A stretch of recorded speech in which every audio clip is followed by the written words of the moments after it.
The tale unfolds in the grandeur of the Count family palace within the illustrious Seldom Kingdom. Our protagonist, Jamie Welton, awakens in his bed, haunted by the persistent recurrence of a peculiar dream. Jamie, the eldest son and the designated heir to the Seldom Kingdom's Count family, bears a secret burden. In a past life, he was Diablo Volper, a formidable warlord sealed away by the 12 heavenly gods. As Diablo faced his sealing, he ominously foretold that upon his awakening, the gods' radiant light would fade into darkness, subjecting them to eternal suffering and compelling them to beg Jamie for release. These gods, unfazed by Diablo's prophecy, expressed anticipation for the moment Jamie would awaken. They consigned Diablo to an eternity of torment, sealing him away. Yet Diablo, after what felt like an eternity, discovered a crack in the barrier, paving the way for his reincarnation as the firstborn of the Welton family. Reborn as an infant, he now experiences the life of nobility, showered with love from his parents, a far cry from the warlord he once was. Fast forward 9 years, and Jamie Welton sighs at the prospect of yet another wearisome day. His maid enters, surprised by Jamie's early rising, and he feigns appreciation for the morning sky. Despite Jamie's lack of enthusiasm for the attention, he puts on a cheerful facade. The maid, duly impressed, informs him that his parents await him downstairs. After a swift change of clothes, Jamie descends, silently contemplating the monotonous routine that awaits him. Downstairs, the Welton family eagerly awaits Jamie's presence. His mother, Sears Bell Welton, hailing from the prestigious Bell family, beams with joy, charmed by the perceived cuteness of her children. Jamie's father, the head of the Welton Count's family and one of the kingdom's 5 revered swordmasters, is enamored with both his wife and children. The family tableau is completed by Jamie's younger sister, Sarah Welton. To the external observer, they epitomize the quintessential happy family. However, Jamie harbors a starkly different perspective, finding the carefully constructed happiness to be a tiresome facade. As the formalities unfold, Jamie can't help but retreat into introspection. Once back in his room, he lies on his bed, contemplating the ceaseless struggle to acclimate to the overwhelming affection emanating from his family. Despite the external appearances of joy and unity, the dichotomy between Jamie's external role as the cherished heir of the Welton family and his internal turmoil as the reincarnated Diablo Volper paints a poignant picture. Growing older has brought some relief to Jamie's life in the Grand Mansion. In his early years, Jamie wanted to get sealed again, stemming from the challenge of speaking with a cute tone, a consequence, as he believed, of having a short tongue. However, amidst this internal struggle, Jamie found solace in the opulence of the mansion and the myriad activities it offered. The private library, in particular, held a special allure for him. In the midst of Jamie's contemplations, his shikigami, a supernatural creature, materialized and perched itself on his head. A sense of weakness overcame Jamie, but he quickly reassured himself that being reborn presented a unique opportunity. He crushed his shikigami, resenting the 12 gods who, in his previous life as Diablo Volper, had sealed him away. Jamie saw them as parasitic entities still leeching off their believers, and he harbored a deep-seated anger toward their arrogance. Acknowledging the limits of his powers in an era devoid of dark magic, Jamie found comfort in the knowledge that time was on his side.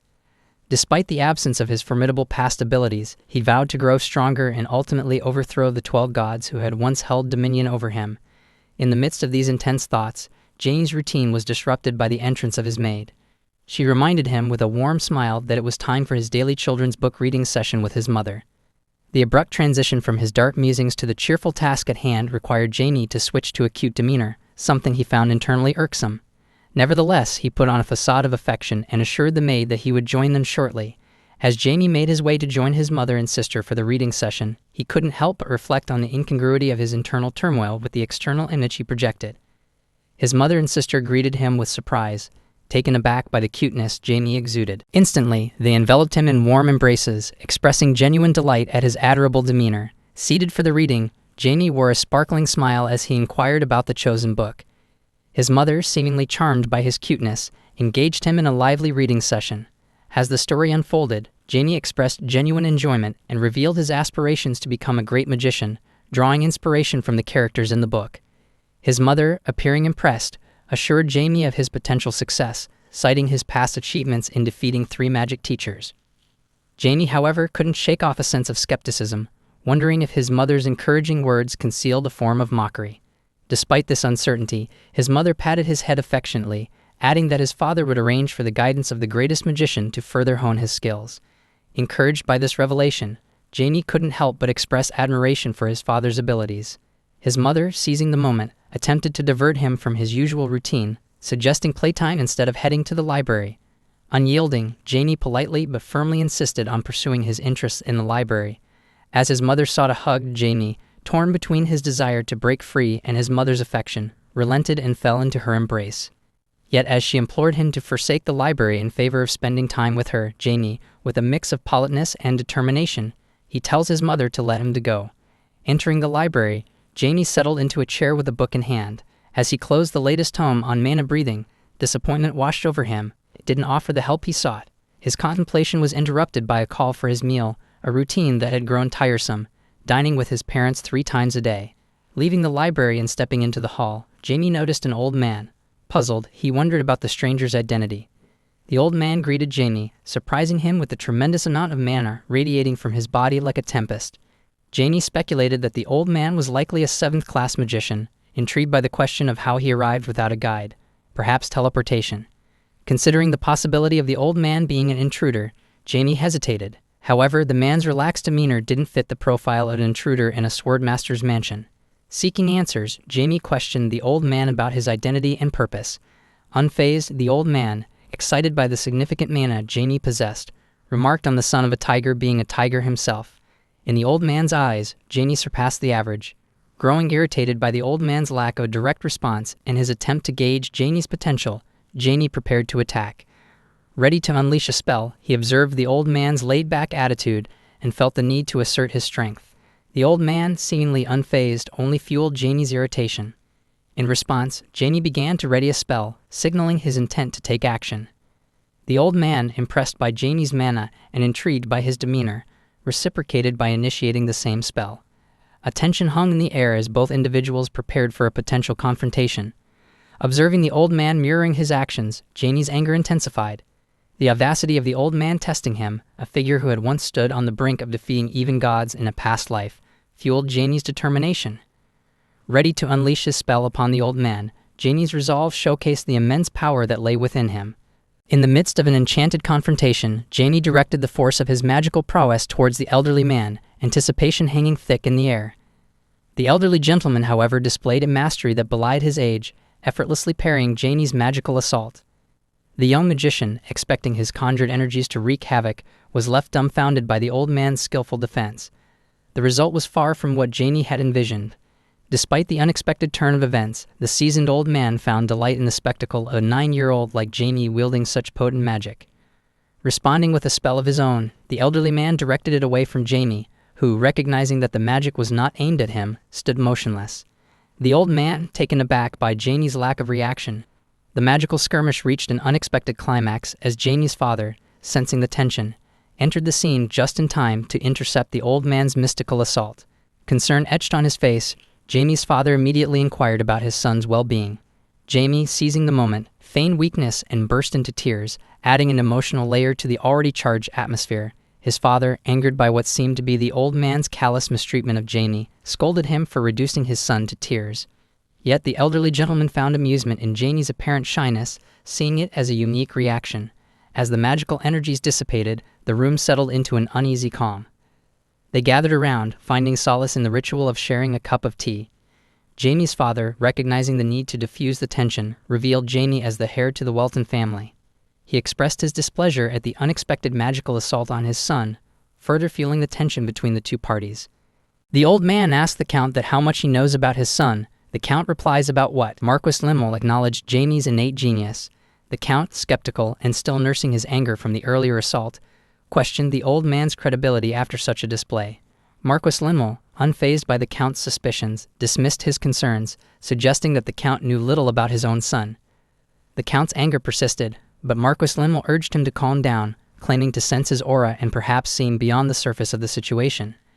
The revelation of Marquis Limmel's identity as the strongest 8th-class great magician among the living added another layer of complexity to the unfolding narrative. Jamie's father, now intrigued by the potential mentorship of such a prestigious figure, questioned the likelihood of Marquis Limmel accepting Jamie as his student. Suspicion crept into the Count's voice as he pondered whether his son lacked the necessary magical aptitude. In response, Marquis Limmel offered an unexpected explanation. He couldn't accept Jamie as his student, not due to a lack of talent on Jamie's part, but because he doubted his own ability to handle the extraordinary abilities that Jamie possessed. The revelation left the room steeped in a mixture of awe and uncertainty.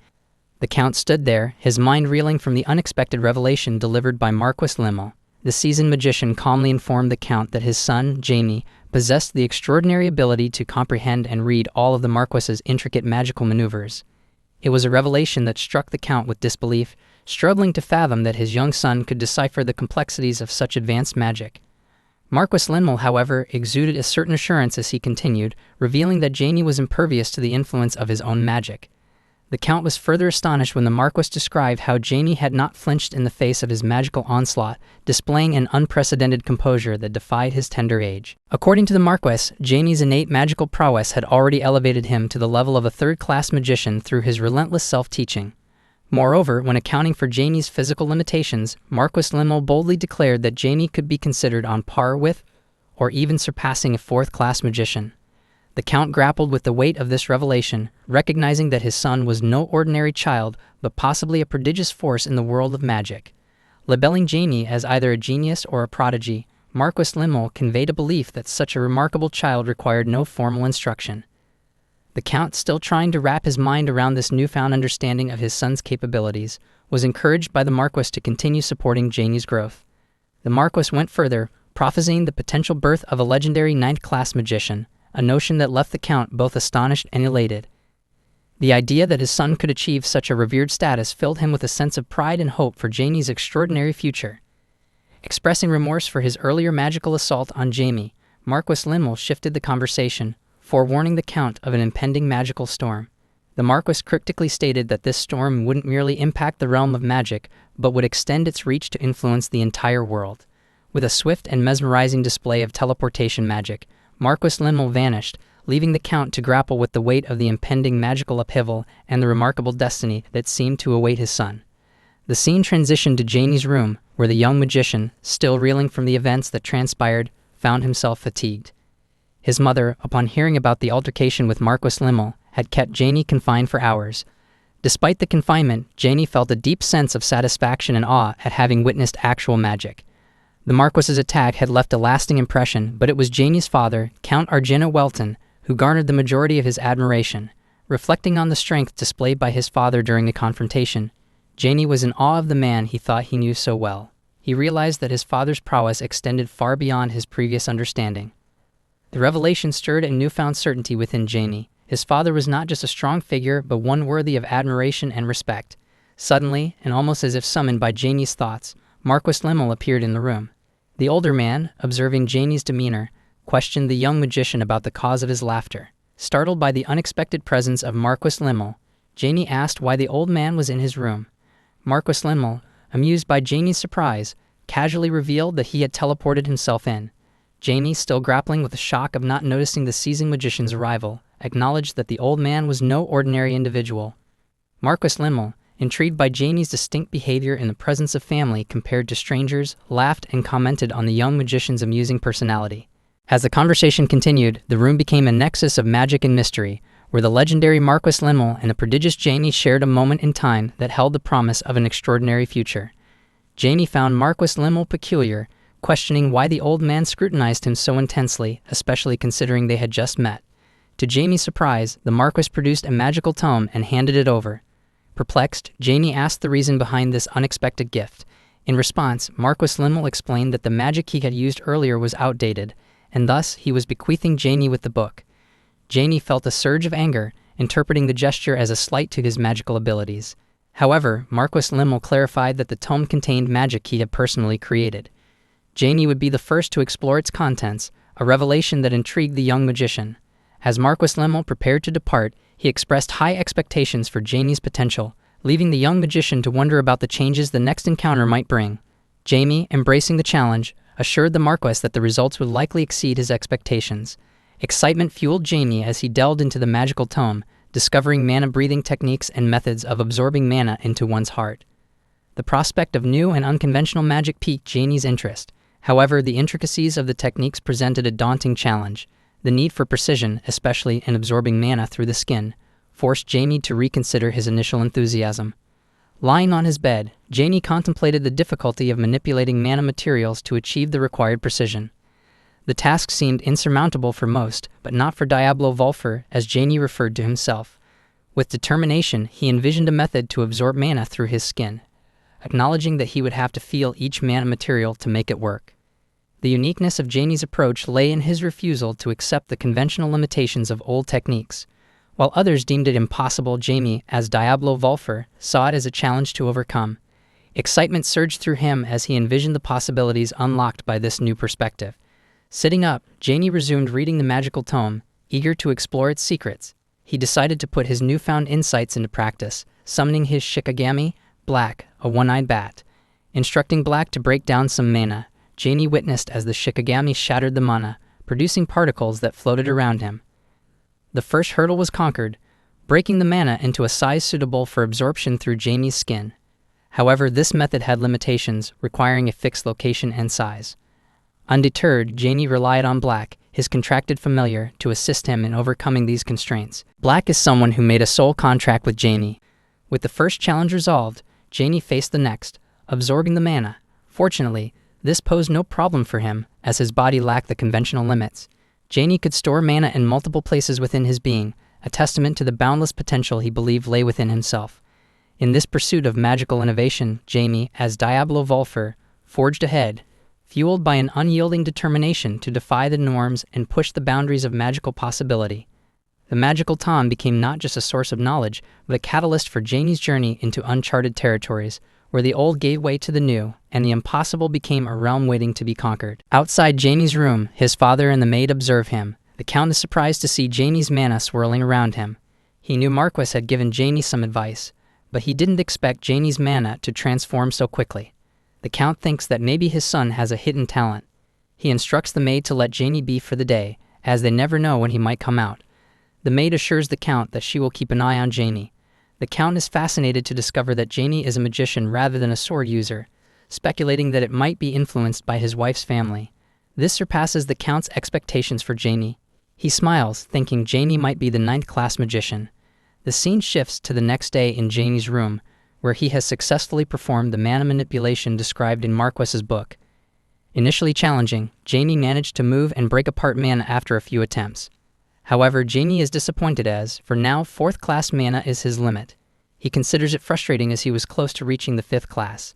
Black suggests that Janie reform his body, but Janie declines, stating that he knows his current body is young and weak. Black is disappointed, but Janie assures him that he will try to be patient since the gods won't disappear, and he has already walked this path once. Janie uses a spell to make Black invisible and informs him that he plans to meet his father. He instructs Black to hide his mana to avoid his father detecting him. Jamie is pleased that even he couldn't sense Black, and is confident that his father won't either. As Janie goes outside to meet his father, the scene shifts to the Count's room, where he is talking to a man. The man thanks the Count for allowing Jinnis into his territory. The Count explains that he thought it would benefit the locals and decided to permit them. The man asks for clarification, and the Count elaborates on his decision. The Count assures the man that he has always pursued excellence and intends to make Jinnis the foremost religion in his territory. The man interprets this as the Count asserting his superiority and issuing a warning not to mistreat residents as if they were gods.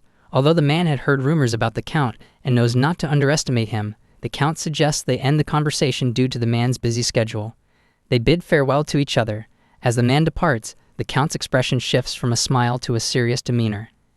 Outside, Janie observes the man leaving and notices the symbol of a crescent moon holding a yellow sphere, emitting impure divine power. Janie is astonished that Jinnis is now in their territory. He questions his father's sudden decision to allow religion, especially Jinnis. Feeling restricted and with limited choices, Janie decides he must meet with his father and start investigating that night. Janie enters his father's office, where they both sit down. The Count inquires if Janie has completed everything.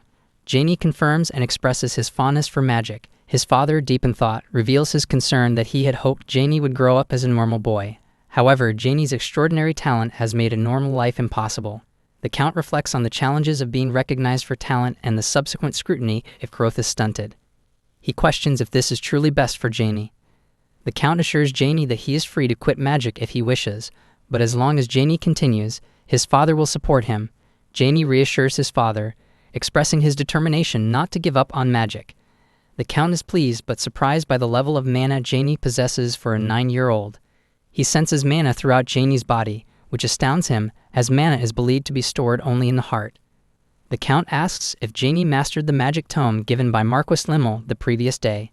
Janie proudly informs his father that not only did he master the magic tome, but he also addressed the issues he was facing. The Count is shocked, unable to believe the significant improvement his son achieved in just one day. He begins to think that Janie might have the potential to become the legendary 9th-class magician. Overwhelmed with pride, the Count laughs, realizing that compared to Janie's talent, his own seems insignificant. Jamie, puzzled, asks his father what's amusing. His father explains that he is laughing out of pride and affection, patting Janie's head.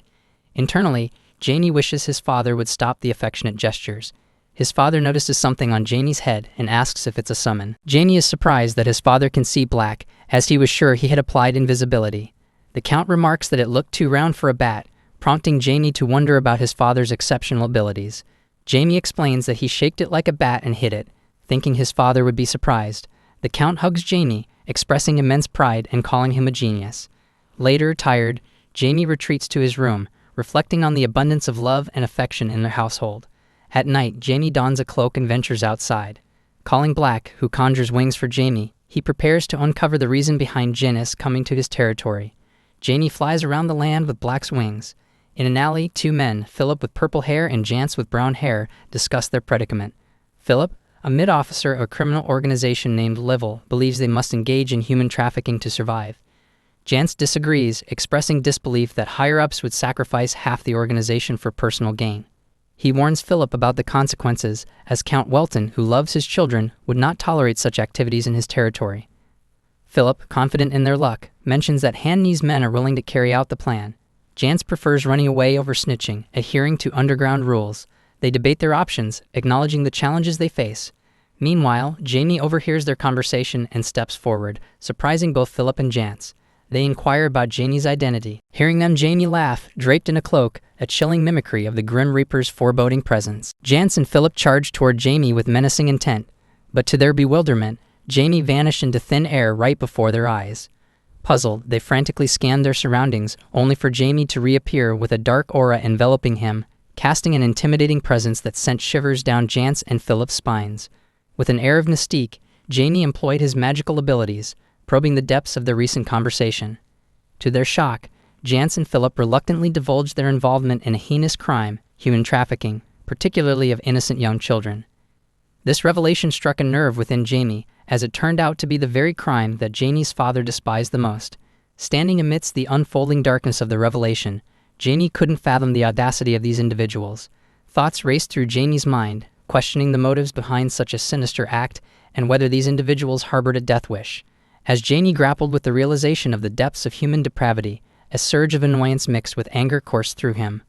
Already irate at the meddling of divine forces in human affairs, Janie found it utterly infuriating that mere mortals would exploit their own kind. The incongruity of human beings preying on each other further fueled Janie's discontent. Struggling to comprehend the logic behind their captain's acceptance of such a malevolent proposal, Janie couldn't shake off the suspicion that their leader was well aware of Janie's father's vehement principles against such crimes. An uneasy feeling settled in Janie's gut, foreseeing a morning filled with turmoil as the truth unfolded. In a decisive moment, Janie rose from the scene, forming a magical circle around Jance and Philip. With a stern command, Janie compelled them to head to the Count's residence and confess their sinister plans. The two, influenced by Janie's magical authority, reluctantly agreed to comply, promising to reveal everything to the Count. As they departed, Janie couldn't help but wonder about the twisted machinations that had led them to this point. Anticipating the impending chaos, Janie prepared to depart, resolving to deal with the divine meddling that had riled him earlier. However, the tranquil moment was shattered as Philip and Jance were violently propelled into a nearby wall. Four mysterious assailants materialize, leaving Janie perplexed about their sudden appearance. Deploying magic once again, Janie healed the battered duo, emphasizing the gravity of their situation. Their lives were temporarily spared, contingent on the successful completion of the assigned task. The assailant responsible for the abrupt assault revealed himself as Han Lee, a mid-ranking officer in a criminal organization known as Level. Han Lee ordered his men to drag the fallen individuals, including the enigmatic figure cloaked in darkness. In the chaotic aftermath of Jance and Philip being dragged towards Han Lee, Janie's rage surged, poised for retaliation against the unfolding injustice. However, before Janie could unleash his fury, Han Lee preemptively struck, landing several blows to Janie's body. Seemingly undeterred, Jamie pressed on, determined to confront the impending threat. Han Li, fueled by his own malevolence, charged forward with a fiery spell, intending to incinerate Jamie. To the astonishment of both Han Li and his entourage, Jamie managed to switch places with one of Han Li's underlings just as the flames erupted. The unintended consequence left one of Han Li's men consumed by the searing blaze, a twist of fate that caught everyone off guard. As the chaos unfolded, Jamie, seizing the opportunity, materialized behind Han Li with an air of challenge. Puzzled and disconcerted, Han Li took a step back, unsure of how Jamie had outsmarted him. Jamie, confronting Han Li with a pointed question about the perceived enjoyment of killing one's subordinates, shouted in anger. The perplexed Han Li struggled to comprehend Jamie's resilience, exacerbated by the mysterious dark aura shrouding Jamie's form. Undeterred, Jamie closed the distance with Han Li, expressing bewilderment at Han Li's irrational behavior despite possessing only third-class mana. The confrontation escalated as Han Li, driven by frustration, unleashed his most potent spell, Buster, a third-class explosion magic. A colossal flare of fire erupted, aimed directly at Jamie. However, to Han Li's disbelief, Jamie displayed remarkable agility, effortlessly evading the fiery onslaught. As the flames subsided, Jamie, still unscathed, dissected the psychological dynamics at play. He articulated the vulnerability of the human mind when confronted by superior forces and professed his satisfaction in manipulating those weaker than himself. The revelation left Han Li stunned, grappling with the reality of his own limitations in the face of Jamie's cunning. In a decisive turn, Jamie emerged victorious, defeating Han Li in a display of magical prowess. The onlookers, including Han Li's bewildered companions, were left dumbfounded by the unexpected outcome. Attempting to escape the inevitable consequences of their actions, Han Li's cohorts made a futile attempt to flee.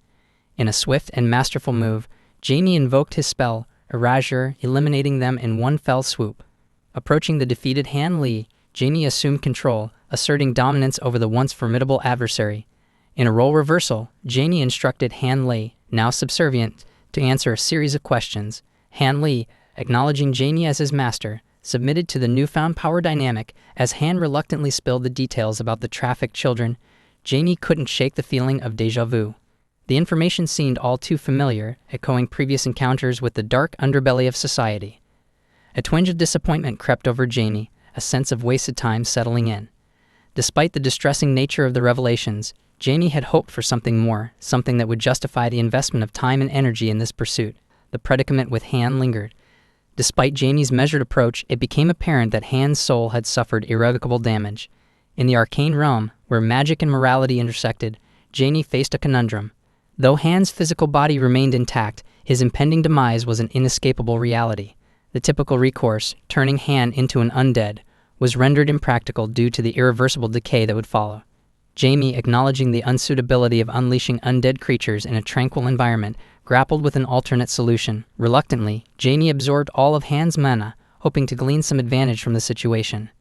The infusion of magical energy came with impurities, a consequence of the constraints imposed by the limitations of the human form. Yet Jamie found a silver lining in the opportunity to absorb a substantial amount of mana, a fortunate turn of events in an otherwise perplexing scenario. As Jamie contemplated the fate of Philip and Jance, now imbued with the absorbed mana, the question arose of their sustainability in this state. Their bodies, temporarily revitalized, held a fragile grip on this bar of vitality. It was a transient state, and Jamie foresaw the inevitable return to their previous conditions. Turning to Jamie's spectral companion, Black, Jamie delved into the realm of necromancy. The dark art offered a means to command the reanimated, utilizing their bodies for Jamie's purposes. The distinction between necromancy and the resurrection of life became apparent. The beings summoned were no longer living entities. They were undead, straddling the delicate boundary between life and death. In a ritualistic fashion, Jamie bestowed a semblance of life upon Philip and Jance, transforming them into loyal servants bound to Jamie's will. With Black's assistance, Jamie successfully restored the souls of Jance and Philip back into their bodies. However, an unexpected twist unfolded as black smoke began emanating from the revived individuals. A sense of unease gripped Jamie, a feeling that something had gone awry. Doubt infiltrated Jamie's mind, casting shadows over the perceived success of the necromantic endeavor. As Black reassured Jamie that everything had gone according to plan, a seed of doubt sprouted in Jamie's mind. Suspicion cast a shadow over the assurance, prompting Jamie to scrutinize Black, wondering if something had indeed gone awry. Meanwhile, Jance and Philip, the subjects of Jamie's magical intervention, emitted disconcerting black smoke, raising concerns about their newfound state. Jamie pondered the practicality of retaining them in this condition, realizing their inability to operate under Genesis orders or navigate public spaces if the enigmatic smoke persisted. Black, attuned to Jamie's apprehension, sought to convey a crucial message. In a surprising move, Black approached Jamie to deliver the message with a cheeky bite. Jamie, momentarily angered by the unexpected nip, watched in awe as Black positioned himself atop Jance's head and voraciously devoured the black smoke enveloping both men. It was a revelation. Black possessed the ability to neutralize the ominous emissions. As Black efficiently cleared the air around Jance and Philip, Jamie marveled at the unexpected skill. The once pervasive black smoke dissipated, leaving Jamie content with the outcome. Black, however, lay tired and depleted, having expended considerable energy in cleansing the magical residue. In response, Jamie offered words of appreciation, patting Black with gratitude for a job well done. With the immediate crisis averted, Jamie contemplated the next steps. Considering whether to grant Jance and Philip individual names and consciousness, Jamie recognized the need for their awakening. As Jamie initiated the process, the two men gradually regained consciousness, bewildered by the unexpected turn of events. Jamie, aware of their confusion, decided to afford them some time to acclimate to their newfound existence. Jance, mustering courage, confronted Jamie with the burning question: was Jamie the architect of their transformation? Jamie, without hesitation, confirmed his role, and the revelation sent shockwaves through Jance. Despite Jamie's youthful appearance, an overwhelming and foreboding aura emanated from him, reminiscent of the malevolent entities Jance had only encountered in tales and ancient texts. To Jance, Jamie seemed to embody the forbidden, a creature defying the natural order, akin to a demon lord. Philip, grappling with uncertainty, openly admitted his ignorance regarding Jamie's true nature. Yet Philip couldn't bring himself to see Jamie as merely human, displaying an unusually aggressive demeanor. Observing Philip's intense eyes, Jamie's irritation grew. In response, Jamie harnessed magical power, compelling both Philip and Jance to bow their heads to the ground. Addressing Philip sternly, Jamie offered a one-time forgiveness, cautioning that any recurrence could have dire consequences, with Jamie unable to guarantee Philip's safety. Faced with Jamie's threat, Philip, visibly frightened, quickly assured Jamie that he understood and pledged not to repeat such behavior. Jamie extended the caution to Jance, underscoring the nature of their subordination through the soul-binding contract, emphasizing that their lives belonged to Jamie as an intrinsic aspect of dark magic. Clarifying his identity, Jamie asserted that he wasn't a demon lord, countering Jance's inquiry about Jamie's true nature. When Jance pressed further, asking what kind of being Jamie was, Jamie revealed himself as a dark magician. After instructing Jance and Philip to surveil the Genesis church and gather crucial information, Jamie emphasized another task: bringing a person who might possess insights into human trafficking. Jamie intended to appoint this individual as the reporter in lieu of Jance and Philip. As the two men looked up, Jamie had already departed, prompting them to exhale a collective sigh of relief. Confused about the inexplicable events surrounding their bodies, Jance suggested they proceed with the assigned tasks, and Philip agreed, recognizing the imperative nature of Jamie's orders. Meanwhile, Jamie, accompanied by Black, expressed concern for the two men. In response, Jamie assured Black that the knot of subordination had been tightly secured, rendering disobedience impossible. Jamie believed this precaution would allow Jamie's father to independently address the human trafficking incident. Instructing Black to return home for the day, Jamie continued to navigate the intricate web of magical contracts and subordination. However, the routine excursion took an unexpected turn when Jamie collided with a passerby. Irritated and shocked, Jamie turned to confront the culprit, only to discover it was a child. The realization dawned on Jamie that despite wielding formidable magical abilities, Jamie was still just a 9-year-old. Informing the child that he would be let off this time, Jamie advised him to be more cautious in the future. The child, however, responded with frustration, unable to reconcile Jamie's childlike appearance with the mature tone of Jamie's speech. Black, sensing the tension, turned back towards the child. Intrigued by the situation, Jamie questioned Black's reaction, wondering if it stemmed from the child making fun of Black's color. Observing the kid with a serious expression, Jamie warned him, asking if he had a death wish. Terrified, the child hastily retreated to the other side, leaving Jamie to query Black about satisfaction. Black, seemingly content, conveyed a sense of fulfillment. With that peculiar incident behind them, Jamie decided to head home. Arriving at his residence, Jamie, feeling a sense of exhaustion, reflected on the day's events. As Jamie settled onto the bed, the exhaustion from expending more magical power than anticipated weighed heavily. Jamie contemplated the shift in the trajectory of Jamie's life, foreseeing an escalation in responsibilities. Up until now, Jamie had enjoyed a carefree existence. However, the intrusion of a god, particularly Janus, Jaime's least favorite deity, marked an unexpected turn. Undaunted, Jaime embraced the impending challenge, ready to confront Janus and their followers head-on, determined to reclaim and protect Jaime's territory. On the outskirts, Jance delved into the interrogation of Hanley's subordinates. The subordinates, astounded by Jance and Philip's survival, faced the piercing inquiries of Jance. The strength displayed by Jance left one subordinate in disbelief, unable to discern the presence of other members who would surely have caused a commotion if they were aware of Jance's return. The subordinates surmised that their comrades had likely been defeated, admitting ignorance about the whereabouts of their elder brother. Philip, dissatisfied with the vague responses, pressed for more information. Stressing the imperative nature of the boss's involvement in carrying out Jaime's commands and the potential insights into the Janus church, Philip demanded details about the boss's location with a stern expression. Recognizing the gravity of the situation, the subordinate, fearing for his life, suggested checking bars known for the boss's proclivity for women and liquor. Jance and Philip acknowledged the lead, deciding to head to the bars in pursuit of crucial information. The subordinate, seemingly relieved to escape further harm, let out a breath he hadn't realized he was holding. However, the reprieve was short-lived. Without warning, Jance delivered a forceful punch to the subordinate's face, rendering him unconscious.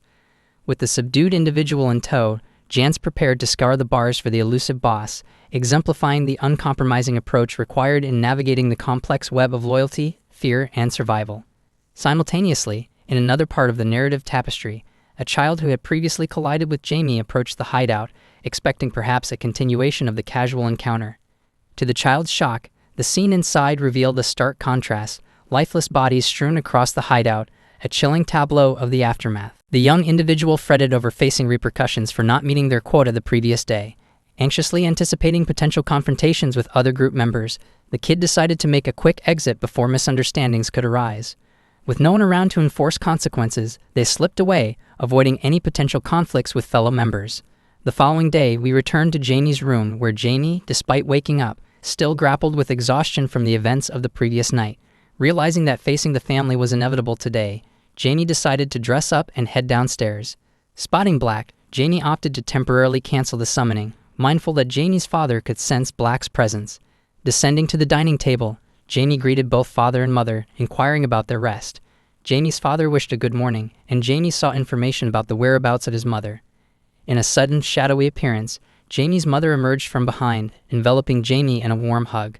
Playfully, Jaime, wearing a cute expression, questioned where his mother had been hiding. Despite Jaime's awareness of her hiding spot, his mother indulged the inquiry, patting Jaime's head and asking if Jaime had been scared. Jaime admitted to a slight fear, but added that it was enjoyable because it afforded an opportunity to see his mother. Delighted by Jaime's response, his mother radiated happiness. Ready to proceed with breakfast, Jaime suggested they start, but his mother, brimming with excitement, insisted on one more hug. The warm embrace extended as both Jaime's mother and sister joined in, creating a heartwarming and affectionate moment within the family's morning routine. At the dining table, Jaime's father's sudden recollection disrupted the serene atmosphere. "Come to think about it, that's happening tomorrow," he mentioned casually. The statement hung in the air, puzzling Jaime. Sensing his confusion, Jaime asked his father about the impending event, seeking clarity on the matter. His father, in response, turned to Jaime's mother and inquired whether she had informed Jaime about tomorrow's plans. Sears, Jaime's mother, grumbled as she confessed to forgetting. The weight of her words hinted at underlying concerns, and Jaime's mind immediately flashed back to a recent incident involving a peculiar full-body breathing technique. Reflecting on his mother's personality, Jaime deduced that she must have endured considerable stress due to his actions. A surge of remorse swept over him, prompting an apology to his mother. Sears, displaying a mix of frustration and concern, acknowledged Jaime's apology and reassured him that as long as nothing happened to her son, everything was okay. However, she issued a cautionary note, expressing her worries about Jaime pushing himself too hard. Recalling the incident, she painted a vivid picture of a potential breakdown in the middle of hallways, driven by the emotional toll such actions could inflict. Jaime, understanding the gravity of his mother's words, promised that he wouldn't repeat such behavior. Eager to shift the conversation, Jaime probed about the mysterious event scheduled for the next day. Sears disclosed that they were attending a grand ball, organized by Count Simon and Count Welton. This elaborate affair drew in most of the nobles residing in the northern regions of the Seldam Empire. Sears, bubbling with excitement, explained that both Jaime and his younger sister had reached an age where attending such events was expected, making this particular ball a significant milestone. As Jaime absorbed this information, A pang of realization hit him. His precious free time was about to be swallowed by social obligations. The impending social engagement loomed over him, threatening to disrupt the comfortable routine he had grown accustomed to. The scene transitioned to a few moments later, with Jamie donning a cloak and calling for his trusted summon, Black. Summoning his mount, Jamie prepared for a visit to two individuals named Jance and Philip. The purpose of this meeting was to gather information, a task he had entrusted to them. Upon arriving at their meeting place, Jamie was acknowledged as Master by Jance. Eager to assess their progress, Jamie inquired about the task at hand. Philip, however, apologized, admitting that they hadn't uncovered anything about the Zenith cult, a group that had recently surfaced. The revelation prompted Jamie to contemplate the complexity of the situation, acknowledging that even members of Livel, an esteemed group, would face challenges in retrieving information within such a short time frame. As Jamie shifted his attention to Philip, he sought an update on another task. Philip motioned towards a captive man they had apprehended. The man, with his distinctive blue hair, appeared visibly alarmed at the sight of Jamie's own blue locks. His immediate reaction suggested a fear that the Welton family had caught wind of their clandestine organization. Philip proceeded to elucidate that the man was part of the inner circle of the Livel organization. Shockingly, he possessed knowledge of an impending assassination plot against Philip and Jance by a mysterious figure named Hanenai. Despite Philip's disclosure, Jance remained skeptical of the man's usefulness, asserting that he had no valuable information to offer. Unfazed by Jance's doubts, Jamie resolved to conduct the interrogation himself. With a directive to Philip, Jamie ordered the removal of the man's gag. As the gag fell away, the captive pleaded for mercy, claiming ignorance of any pertinent information. However, he quickly pivoted, offering to divulge any details in exchange for his life. Responding with a display of authority, Jamie emitted his aura, startling the captive. With a measured tone, Jamie assured the man that his intentions were not lethal. Rather, he sought cooperation for a specific task. Without hesitation, the captive pledged his willingness to comply with Jamie's directives, even committing to locating his elusive boss if required. Seizing the moment, Jamie outlined his demands to the purple-haired man, invoking a hypnotic spell as he placed his hand upon the man's head.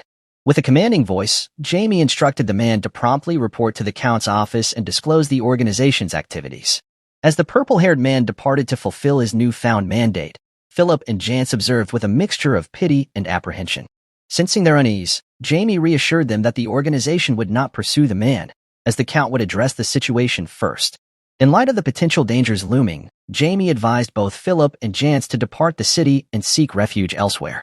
Their compliance was swift and unwavering, prompting Jamie to question their lack of inquiry regarding his orders.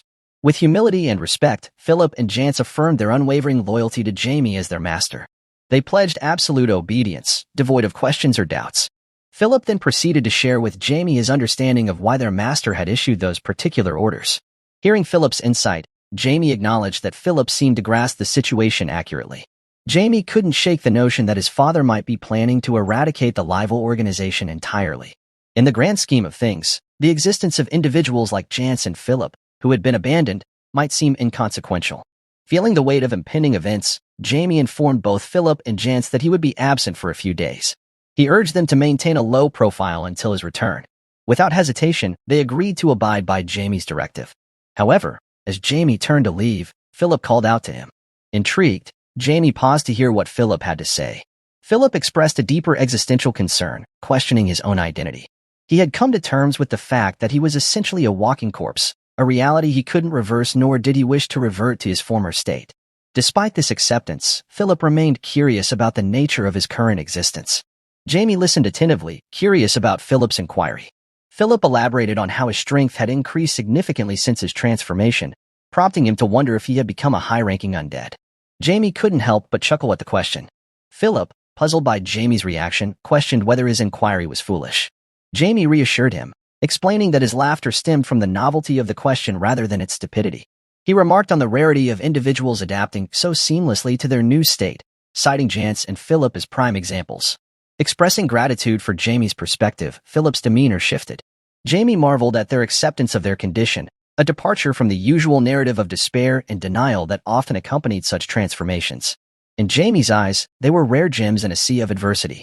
Jamie then clarified that they were simply zombies, albeit with their appearances preserved from their time before death. Their transformation had granted them strength far beyond that of an ordinary person. Upon hearing Jamie's words, Philip responded with a hint of skepticism, suggesting that they were merely ordinary zombies. Jamie, however, offered a different perspective, suggesting that their potential as zombies depended on their actions. Depending on what Philip and Jance chose to do, they could ascend to become high-class zombies. Excitement sparked in both Jance and Philip at the prospect. Before departing, Jamie reminded them to remain well hidden. Both Jance and Philip readily agreed to adhere to Jamie's instructions. However, their conversation was interrupted by Black, who disparaged Philip and Jance as pathetic. Jamie quickly intervened, defending his companions and finding their quirks intriguing. As they prepared to part ways, Jamie noted that he had lingered too long and needed to return home promptly. Later that night, a commotion erupted in the Welton household. A member of Livel, a notorious crime organization rooted in Hace, had turned against his own group. The Count postponed his departure to address the unfolding situation. Consequently, only Jamie, accompanied by his mother and sister, set off for Regan, the largest commercial city in the East. Jamie contemplated the advancements made by society since his time as Diablo. While he could easily teleport to Regan, he acknowledged the progress made by humanity over the centuries, surpassing even the mythical ages. However, he remained uncertain about the passage of time since his death as Diablo. The events following his demise had been chronicled in history books, including the invasion by demonkind and the descent of the Demon Lord. Reflecting on the centuries of peace that followed, Jamie couldn't help but wonder if he had been the catalyst for disrupting that tranquility. He scorned the incompetence of the 12 gods, who had failed to unite over the centuries. Jamie contemplated his potential to confront the gods once more, confident in his ability to defeat them more easily than before. Lost in his thoughts, Jamie found himself consumed by a dark aura, a manifestation of his inner turmoil. His younger sister, Sarah, who was peacefully asleep nearby, began to stir uneasily, sensing the tension in the air. Quickly realizing the effect his mood was having on her, Jamie made an effort to calm himself, allowing the room to return to a peaceful state. With Sarah once again sleeping soundly, then Jamie looks out the carriage and thinks about going through the ball safely. As the carriage rolled into the territory of Regan, Jamie peered out the window, marveling at the sights around him. Regan truly is an incredible place, he remarked. His mother, Sears, nodded in agreement, explaining that Regan stood as the largest commercial city in the kingdom. She emphasized that it was nearly impossible to find another city on the continent with such a bustling economy. Jamie couldn't help but reflect on the rumors he had heard about Regan being the primary source of wealth for the Seldam kingdom. He figured that was proof enough of its significance. As they neared the castle, Jamie admitted to his mother that his heart was racing at the thought of meeting Count Simon. Sears enveloped Jamie in a reassuring hug, commenting on how adorable he looked when nervous. She promised to hold his hand tightly, soothing his anxieties. Curious, Sears asked Jamie if Count Simon was someone he looked up to, especially considering Jamie's aspiration to become a magician. Exhausted from the embrace, Jamie replied with a weary yes. Sears then proceeded to share her admiration for Count Simon, describing him as an exceptional magician who had reached the 7th class at a young age, much like Jamie's father. She explained that Count Simon was one of the 2 leaders of the Eastern Noble Group, alongside Jamie's father, and also held the title of Lord of Regan. His magical prowess, resembling that of a Red Lotus, earned him the moniker of the Red Lotus Magician. Rumor had it that Count Simon had vanquished thousands of enemies with his magic. Intrigued by his mother's description, Jamie asked what kind of person Count Simon was. Sears simply noted that he had impressive red hair, but Jamie's mind was elsewhere. The titles and classifications didn't hold much interest for him. What fascinated Jamie was the power behind Count Simon's magic, the ability to eliminate thousands of adversaries in a single strike. He longed to understand the intricacies of such potent magic and desired a chance to converse with Count Simon about it. Recalling his recent conversation with Marquis Lionel, Jamie couldn't help but feel disappointed. It had been brief and lacked substance, leaving him yearning for more. Jamie's mind buzzed with anticipation as he pondered the nature of his impending conversation with Count Simon during the carriage ride to the Count's castle. The anticipation only grew as the carriage pulled up to the grand entrance. Sears, Jamie's mother, emerged gracefully from the carriage, her presence commanding attention. With a gentle reminder to her children to proceed slowly, she stepped forward to be greeted by a butler from the Count's palace, who had been waiting to escort them into the castle. As they made their way through the grand halls towards their assigned rooms, Sears couldn't help but express her appreciation for Count Simon's thoughtfulness in making their accommodations.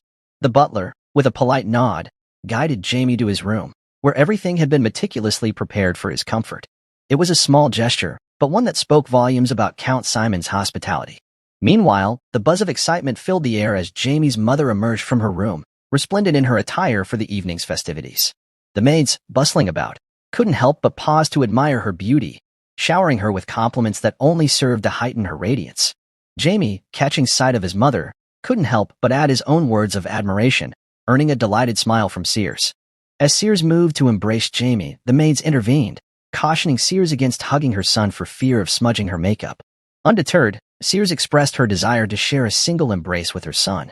The maid, however, warned Sears about the potential wrinkles her dress might incur. In Jamie's mind, a silent gratitude emerged, thankful for the interruption. Just then, Sarah, Jamie's younger sister, entered the room, her own ensemble carefully chosen for the evening's festivities. Sears and Jamie both turned to greet her, their faces lighting up with pride and affection as they admired her appearance. Sarah, beaming under their praise, felt a surge of confidence wash over her, buoyed by the love and support of her family. With everyone ready, Jamie took a moment to compose himself before joining his mother and sister as they made their way to the ball.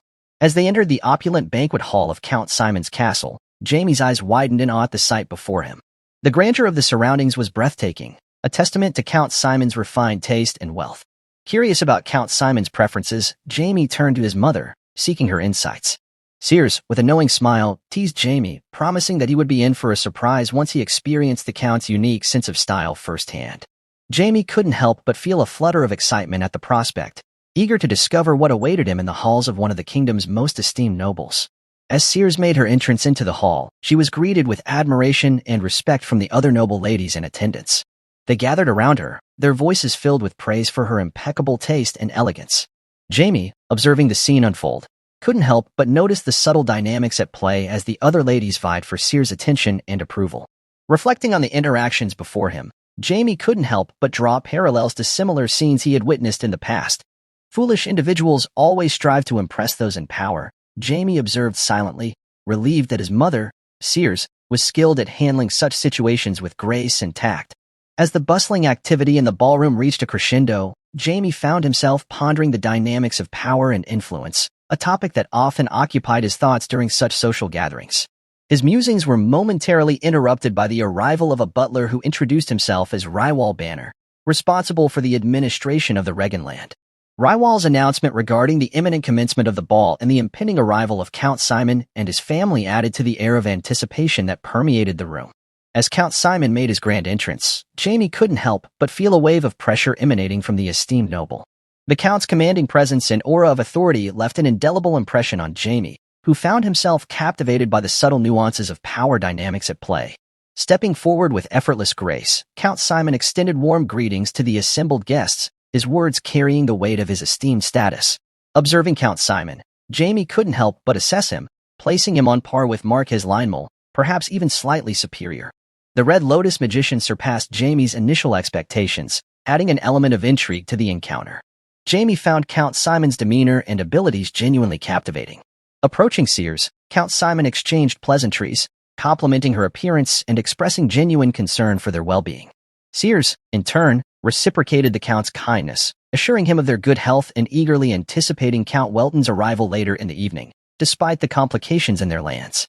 Turning his attention to Jamie, Count Simon's penetrating gaze seemed to scrutinize every aspect of Jamie's being. Introductions were made, and Jamie and his sister, Sarah, greeted the Count with utmost respect, their demeanor reflecting the values instilled in them by their upbringing. Count Simon's wife, standing nearby, admired the children's beauty, prompting a slight smile from the Count as he observed Jamie closely. Sensing the weight of the moment, Jamie subtly released his own aura, a silent invitation for Count Simon to assess him thoroughly. The Count's response was a knowing smirk, suggesting he had noticed Jamie's subtle display of confidence. With a casual remark, Count Simon hinted at a future encounter before gracefully taking his leave, leaving Jamie with a sense of anticipation for what lay ahead. As the evening unfolded, Jamie couldn't shake the feeling of excitement that coursed through him.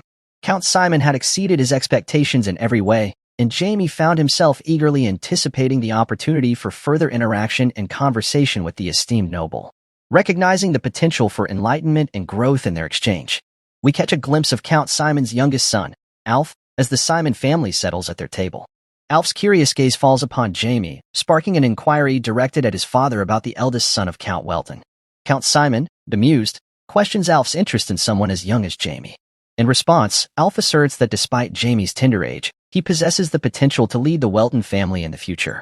He suggests that it would be advantageous to forge a connection since they are of the same generation.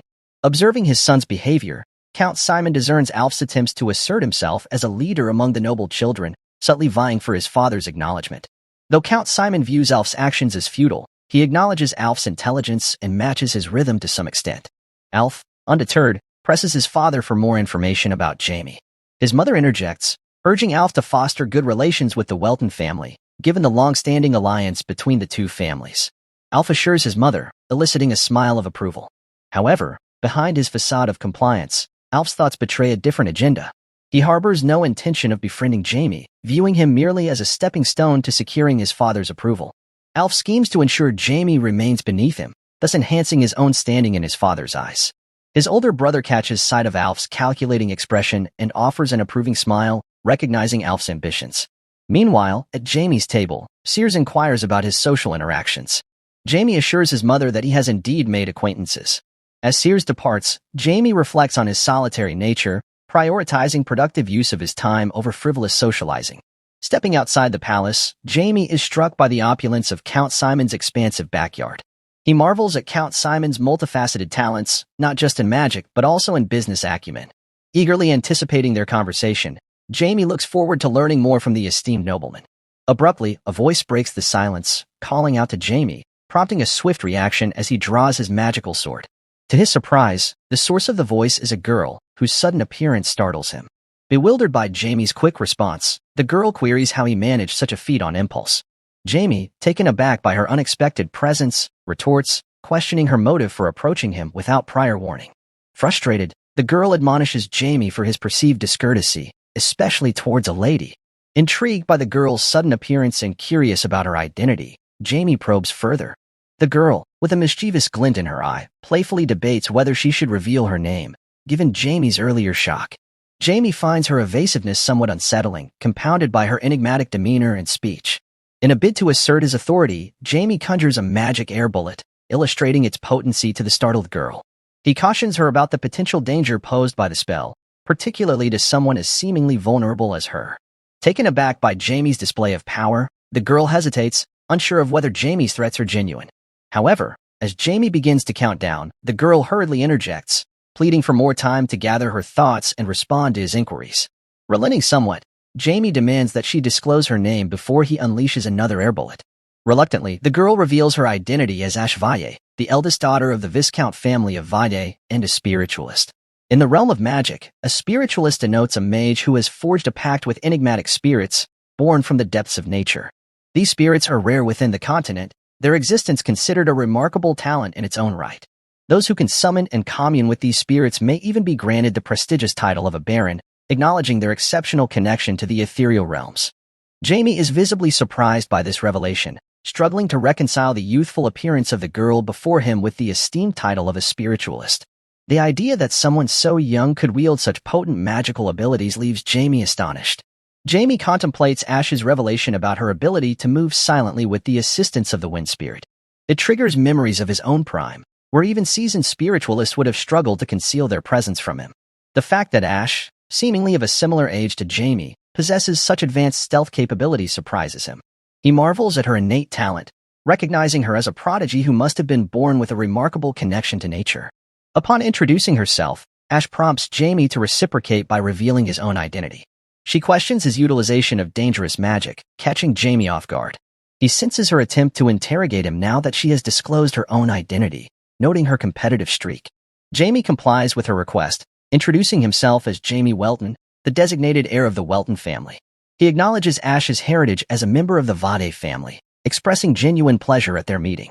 Jamie recalls the historical allegiance between the Valles and the Weltons, adding an extra layer of intrigue to their interaction. Meanwhile, in the Welton territory, Count Welton confronts the leader of the notorious Lival crime organization. He recounts his tolerance of the gang's activities, deeming them merely an annoyance until they engaged in human trafficking on his land. Count Welton's patience wears thin, leading him to grant the gang's wish for annihilation. He orders his soldiers to carry out the execution the next day before making preparations for his departure to the Regan territory, where urgent matters await his attention. As Count Welton leaves, a figure concealed in the bushes observes the scene with keen interest. Disappointed by the failure of an individual named Reaver, they urge preparation for Plan B. The scene shifts back to the backyard of Count Simon's palace, where Jamie expresses his frustration to Ash. He questions why she's following him and emphasizes that their father's relationship as servants has no bearing on their own interactions. Jamie urges Ash to drop her formal way of thinking.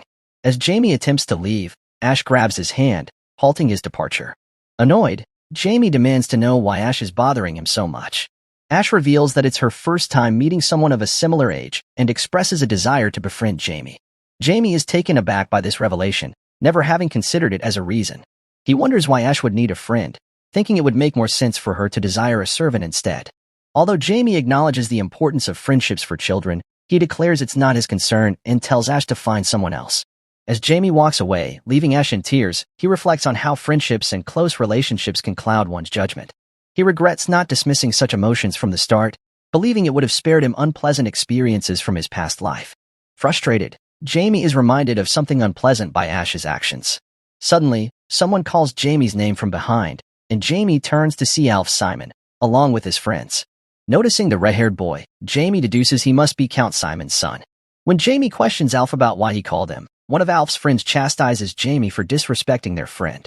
Unfazed, Jamie casts a spell silencing Alf's friends, shocking them. Alf, surprised, asks Jamie if he silenced his friends with a spell. Jamie confirms this and commends Alf for not being as foolish as his friends. When Alf hears Jamie's arrogant demeanor, he's prompted to remind Jamie of their significant age gap, hoping to instill a sense of respect. Jamie, however, remains nonchalant, urging Alf to dispense with formalities and get to the point.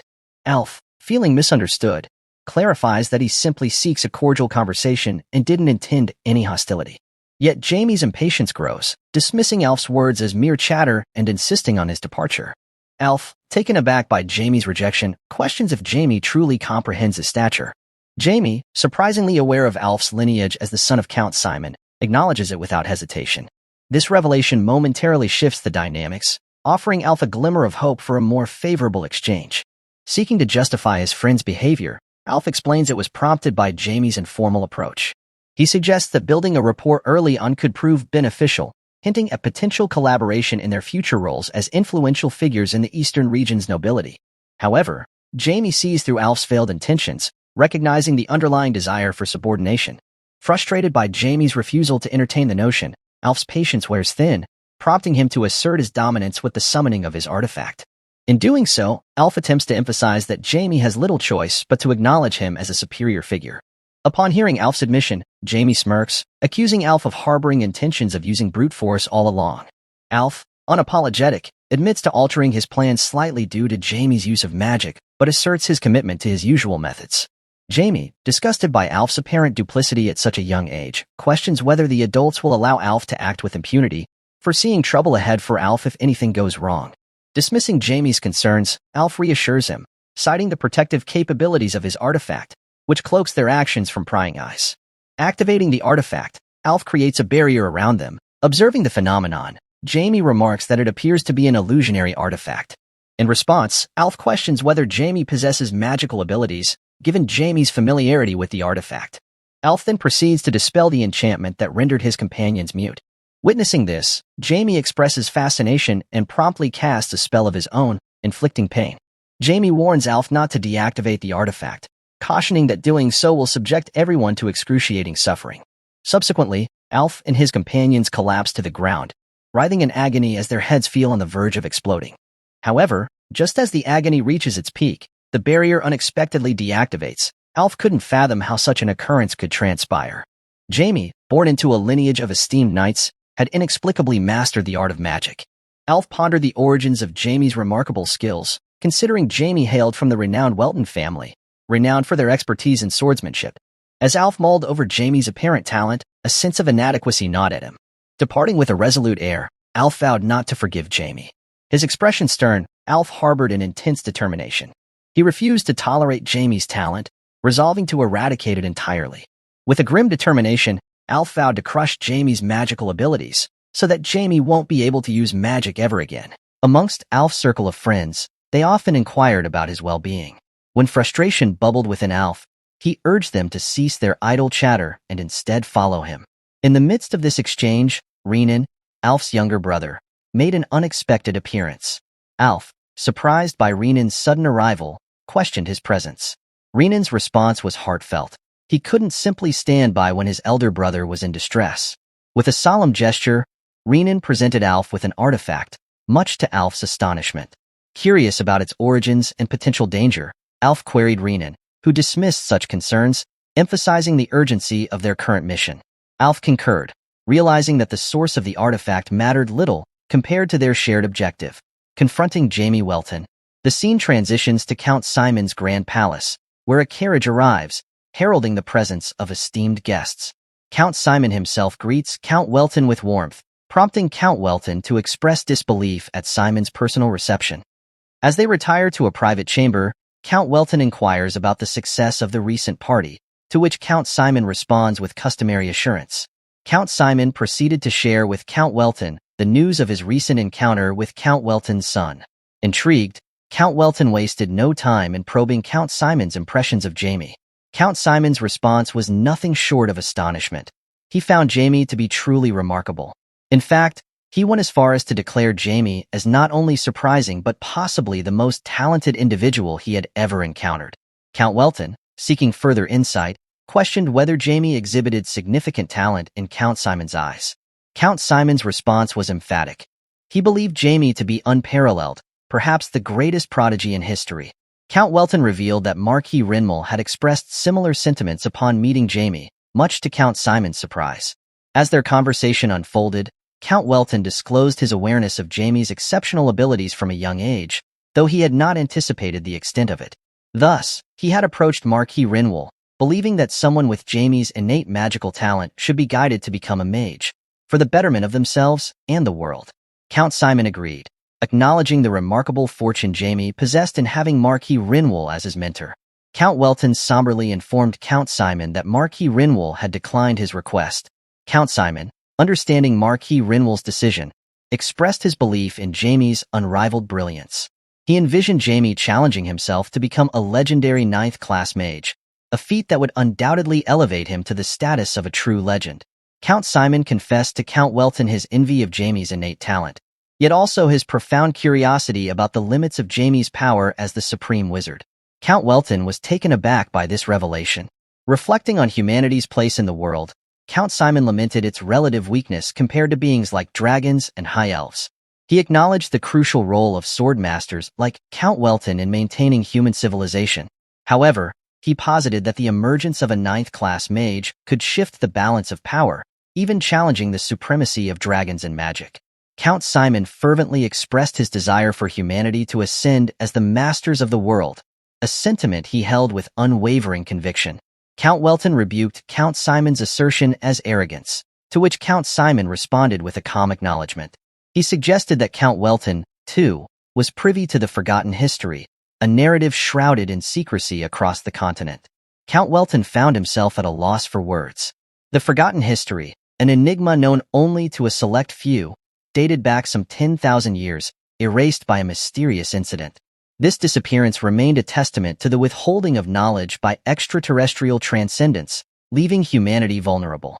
Count Simon revealed his plan to amass power, not out of ambition, but as a safeguard against the repetition of history's vanishing act.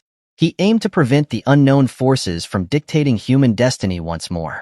With this weighty exchange concluded, both counts bid each other farewell and retreated to their respective chambers. Meanwhile, in Jamie's room, Count Welton pondered the implications of Jamie's prodigious talents. As a parent, he couldn't help but feel concerned for his son's future. To Count Welton, Jamie was simply a cherished, affectionate child. He resolved to do everything in his power to nurture Jamie's growth into a morally upright individual, despite the lofty expectations placed upon him. The scene transitions to the opulent palace, where nobles have gathered for an ongoing party. Jamie, seated pensively, wonders if his father was upset the previous night. Approaching him is Ash, who inquires about Jamie's well-being. Jamie curtly dismisses Ash, reminding them that their conversation had concluded the day before. Ash then summons her sister, Rebecca Valle, the eldest daughter of the esteemed Viscount family of Valle. Jamie is taken aback by Rebecca's presence, for she is none other than Jane, the woman he loved in his previous life. Jane had met a tragic end at the hands of the gods, leading to Jamie's transformation into the emotionless monster known as Diablo. Jamie never anticipated encountering Jane in a younger form. Suddenly, Alf bursts in, clutching an artifact in hand. He declares his intent to confront Jamie then and there. With a swift motion, Alf unleashes a fire spell towards Jamie, who reacts instantly, neutralizing the attack with his own magic. Alf is stunned to witness Jamie effortlessly blocking his 6th class magic. However, Jamie, consumed by anger, retaliates with a spell that encases Alf's body in ice. Just as tensions reach a boiling point, Count Welton intervenes, urging Jamie to regain his composure. With the immediate danger diffused, Jamie collapses, leaving Count Welton astonished by the realization that Jamie had truly intended to confront Alf. Initially, Count Welton questioned whether he had misjudged the situation, but he couldn't deny the truth. Jamie was prepared to take down Alf, and Count Welton couldn't have intervened in time to stop him. Count Simon marvels at Jamie's prowess, noting that while Alf's power may pale in comparison to his own, had Alf activated the artifact, he could have easily defeated Jamie. Yet, Jamie's swift reaction to block Alf's attack showcases his exceptional abilities. Count Simon reflects on how Jamie may be the one to fulfill his long-held dream of becoming a 9th-class mage. Amidst the aftermath, Alf's mother accuses Jamie of attempting to harm Alf. Jamie's mother, with a stern expression, corrects her, asserting that it was Alf who initiated the attack. Count Simon promptly apologizes to Madame Welton and Count Welton on Alf's behalf. Grateful for the apology, Jamie's mother thanks Count Simon and informs him that the Welton family will retire to their chambers first.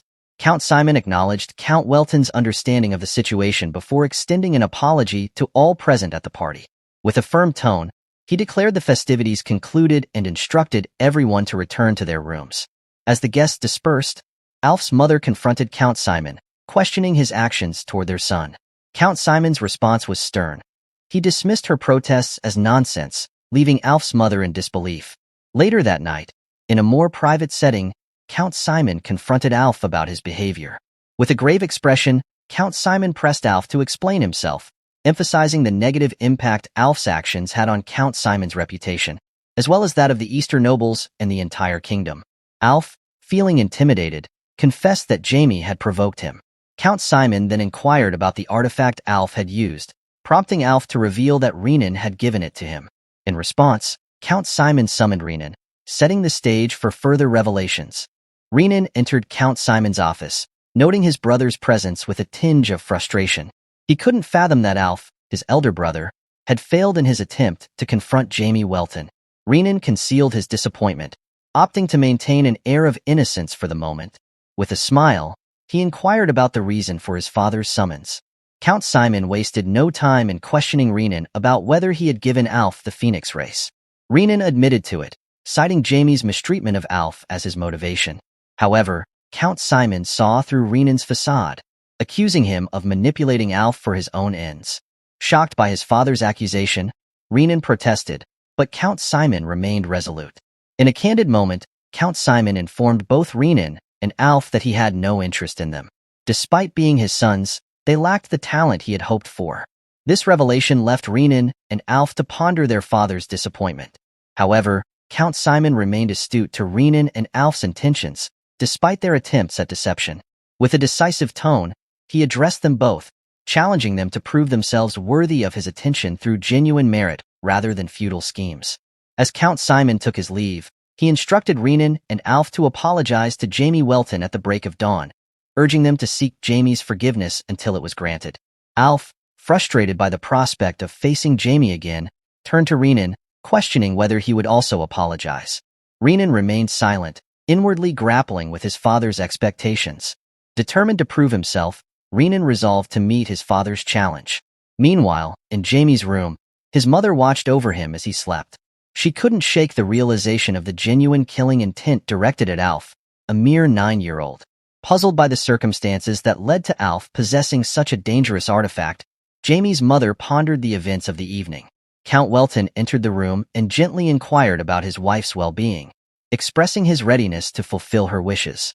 Jamie's mother informed him that Count Simon had promptly apologized, and she didn't wish to escalate tensions among the northeastern nobles over the incident. Additionally, they both believed that Alf had been severely reprimanded. With their discussion concluded, Count Welton and Sears, his wife, left the room. Meanwhile, Jamie contemplated his parents' concerns and his own actions during the confrontation with Alf. He acknowledged his inability to restrain himself in that moment. Yet, he also pondered the possibility of Jane's reincarnation. To Jamie, it didn't seem far-fetched, considering his own reincarnation after 10,000 years. However, he realized that Jane's lack of recognition suggested she didn't retain memories of her previous life. This revelation left Jamie puzzled, as he considered the implications of their simultaneous reincarnations. Jamie pondered whether the circumstances surrounding his life were governed by fate or orchestrated by some higher power. In the midst of his contemplation, Black approached him, questioning whether the 12 gods were aware of Diablo's reincarnation as Jamie. Jamie dismissed the notion, asserting that if the 12 gods had known, they wouldn't have left him alone. Determined to unravel the mysteries surrounding his past, Jamie resolved to reunite with Jane. Meanwhile, in a dimly lit room, a cloaked figure spoke of the shifting tides in the world of magic. With a sense of urgency, the cloaked man penned a message detailing Jamie Welton's emergence as a remarkably gifted magician, dispatching it via a fleet of pigeons. As the pigeons soared into the sky, Jamie strolled through the tranquil backyard, his mind abuzz with thoughts of destiny and the enigmatic forces at play in his life. In the tranquil aftermath of Count Simon's party, Jamie remarked to Black about the peaceful atmosphere, noting the departure of most guests as it was the final day of the event. Suddenly, Jamie's senses tingled, prompting him to scan his surroundings for the source of his unease. Expanding his mana, Jamie discerned Rebecca conversing with a water spirit nearby. Rebecca was taken aback by Jamie's unexpected presence, questioning his appearance. Upon seeing Rebecca, Jamie's thoughts drifted to Jane, evoking a somber expression. Concerned, Rebecca inquired about Jamie's melancholy demeanor, surmising that he was still reeling from the events of the previous day. Then Rebecca hugged Jamie, and Rebecca tells Jamie that everything will be all right. Moved by Rebecca's empathy, expressing gratitude, Jamie affirmed his well-being to Rebecca. She shared a lesson her father had imparted, that sharing burdens lessens their weight. Rebecca confided her own sadness at being unable to continue their conversation from the day before, emphasizing the importance of companionship during trying times. Rebecca expressed her gratitude for the time they spent together. Jamie mirrored her sentiment, noting the coincidence of their shared thoughts. Rebecca's joy was evident at their connection. Observing her, Jamie mused that Rebecca was distinctly different from Jane, a realization he found comforting. He remarked on the Bale family's tradition of contracting with wind elementals, prompting Rebecca to reveal her own desire to form such a bond. However, despite her natural affinity for the spirits, the wind elementals rejected her attempts to make a contract. Despite this setback, an Undine eventually appeared to Rebecca, affirming her destiny to forge a contract with the spirits. However, Rebecca confessed that she had hastily made the contract without consulting her father, a decision she now regretted. Jamie contemplated the significance of Rebecca's revelation, considering the involvement of the Elemental King in her destiny. The contract with the Elemental King was unlike any other elemental bond. It was a soul contract, binding them to each other's lives. Jamie speculated that when Jane's soul reincarnated as Rebecca, the Elemental King would have taken notice. Curious, Jamie queried Rebecca about her father's reaction to her impromptu contract. Rebecca confessed that while her father didn't scold her, he appeared disappointed. Jamie reassured her that such a contract was extraordinary, a rare occurrence where an elemental sought out an individual for a bond. Expressing regret that it wasn't the elemental Rebecca had hoped for, Jamie emphasized the significance of being chosen by the water elemental. Encouraging Rebecca to believe in herself, Jamie's words resonated with her, eliciting gratitude. Jamie, in turn, thanked Rebecca for their time together before departing for the palace. Upon entering, Jamie found Alf and Renan waiting for him. Perplexed by their presence, Jamie listened as Alf apologized for his previous actions. Upon hearing Alf's apology, Jamie surmised that Count Simon had compelled Alf to make amends. With newfound understanding, Jamie turned his attention to Renan, questioning his presence. Alf introduced Renan as his younger brother, prompting Jamie to inquire why Alf had brought Renan along. Jamie speculated if Alf was too intimidated to apologize alone. Renan revealed that he was the one who had provided Alf with the artifact, inciting Jamie's anger. Assessing Renan's mana, Jamie acknowledged his considerable talent, far surpassing Alf's. Renan's wit also caught Jamie's attention. Drawing closer to Renan, Jamie was informed that Renan was leaving, having offered his apology alongside Alf. Frustrated by Renan's seemingly nonchalant attitude, Jamie couldn't shake the feeling that Renan looked down on him. He noted Renan's absence from the previous day's events, speculating that Renan deemed himself superior to his father. Jamie harbored concerns that leaving Renan unchecked could lead to further trouble. Drawing closer, Jamie confronted Renan, warning him of the consequences if he was indeed responsible for the wrongdoing. With a surge of magic, Jamie cast a spell, leaving Renan bewildered as his body began to chill, as if on the brink of freezing. Facing Renan with steely determination, Jamie offered him one last opportunity to express genuine remorse. Terrified by Jamie's display of power, Renan mustered an apology, conceding to his wrongdoing. Then the scene shifts to the next day outside the palace. As everyone finally departed from the palace, Jamie felt a sense of relief knowing he was heading home. Count Simon approached him, remarking on Jamie's apparent good mood. Jamie quickly clarified that he was simply relieved to be returning home and resting. Count Simon expressed regret that they hadn't had a chance to chat, and Jamie echoed the sentiment, admitting he had been looking forward to speaking with Count Simon.